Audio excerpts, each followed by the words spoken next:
আসসালামু আলাইকুম রহমতুল্লাহি বরকাতু। একটি জবান, একটি কথা দুইটি জীবনকে ধ্বংস করতে পারে।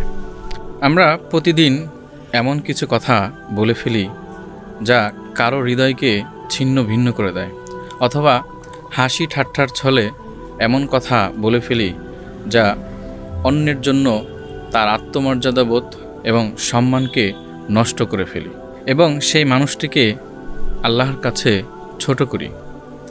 এই নিঃশব্দের গুনাহের নাম হচ্ছে পরনিন্দা। এটি শুধু জবানকে কলুষিত করে না, বরং পুরো সমাজকে বিষাক্ত করে তোলে। তাই আল্লাহ পাক রব্বুল আলামিন পবিত্র কালামে পাকে ইরশাদ করেন, ওয়াইলুল লিকুল্লি হুমাজাতিল লুমাজা। ধ্বংস প্রত্যেক পেছনে লাগানোকারী এবং সামনে উপহাসকারীর জন্য।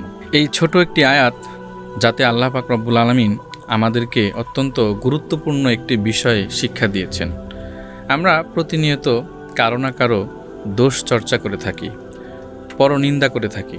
আল্লাহ পাক রব্বুল আলামিন আমাদেরকে এই আয়াতে এই বিষয়টিকেই শিক্ষা দিয়েছেন।